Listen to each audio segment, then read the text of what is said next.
Assalamualaikum warahmatullahi wabarakatuh. Perkenalkan, nama saya Rizky Ayu Lestari, NIM 06141182025005. Pada video ini saya akan menganalisis kejadian di Indonesia yang dikaitkan dengan Pancasila sebagai sistem filsafat yang diampu oleh Ibu Dr. Siti Dewi Maharani MPD.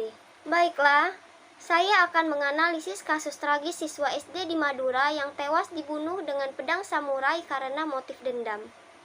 Anak berinisial ATA ini, usia 8 tahun, adalah anak pasangan Karimullah, usia 50 tahun, dan Kuntari, usia 45 tahun, warga Dusun Ombul, Desa Tarakan, Kecamatan Larangan, Pamekasan, Jawa Timur. Korban yang masih duduk di bangku sekolah dasar itu dibunuh dengan sadis oleh pelaku yang bernama Arik, usia 20 tahun, saat sedang tidur di kamarnya. Pelaku menghabisi nyawa korban menggunakan pedang samurai sepanjang 108 cm. Peristiwa itu terjadi di tempat tinggalnya pada hari Minggu 7 Maret 2021 sekira pukul 11.45 malam. Pelaku tega menghabisi nyawa ATA lantaran pelaku sakit hati kepada ayah korban. Bermula dari cekcok antara keluarga pelaku dan korban. Dan akibat kasus ini, pelaku terancam dikenai pasal 340, sub 388 dan sub 351 ayat 3 KUHP dengan ancaman hukuman mati seumur hidup atau paling lama 20 tahun penjara. Lalu, menurut teori Pancasila sebagai sistem filsafat, yaitu yang pertama, secara ontologis kajian Pancasila sebagai filsafat dimaksudkan sebagai upaya untuk mengetahui hakikat dasar-dasar Pancasila.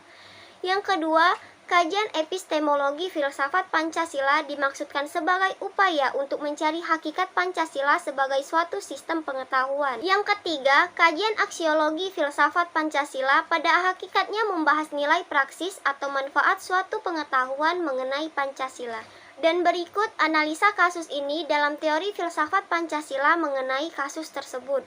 Yang pertama, bahwa kasus pembunuhan siswa di Madura ini merupakan pelanggaran sila pertama, yaitu ketuhanan yang Maha Esa.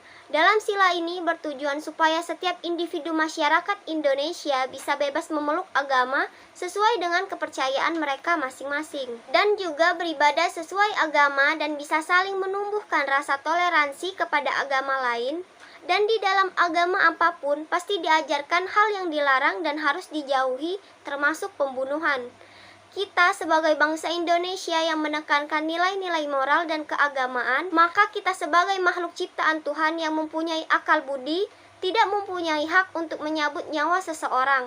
Dan dalam sila ini juga dijelaskan bahwa manusia sebagai umat beragama tidak diajarkan untuk membunuh sesama manusia, melainkan untuk hidup rukun antar umat manusia dan saling mengasihi, menghargai satu dengan yang lain, serta saling bertoleransi bagi setiap umat beragama. Kedua, kasus pembunuhan tersebut juga melanggar sila kedua, yaitu kemanusiaan yang adil dan beradab. Kita sebagai umat manusia tidak diajarkan untuk menyakiti atau membunuh sesama kita.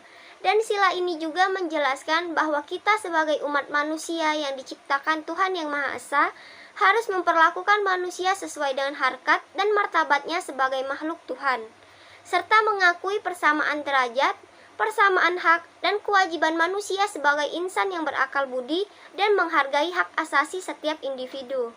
Ketiga, dalam kasus pembunuhan ini juga melanggar sila kelima, yaitu keadilan sosial bagi seluruh rakyat Indonesia. Pada sila ini pun sudah dijelaskan bahwa kita sebagai bangsa Indonesia menekankan keadilan sosial yang merata bagi seluruh rakyat Indonesia. Dalam hubungan mengenai kasus pembunuhan tersebut adalah pelaku telah melanggar nilai-nilai keadilan karena pelaku telah tega menghabisi nyawa ATA yang sakit hati kepada Karimullah, yaitu ayah ATA. Sebab pelaku menuding bahwa sepupunya sakit berkepanjangan dan tidak kunjung sembuh karena ulahnya ayah ATA. Dan untuk pembelajaran bagi kita semua sebagai bangsa Indonesia, harus mempunyai sikap yang peduli, mengasihi, menghargai, menjaga toleransi, serta mentaati peraturan atau norma-norma yang berlaku di Indonesia agar kejadian ini tidak terulang kembali. Baiklah, sekian analisis dari saya mengenai kasus ini. Lebih dan kurangnya saya mohon maaf, pada Allah saya mohon ampun. Saya akhiri, wassalamualaikum warahmatullahi wabarakatuh.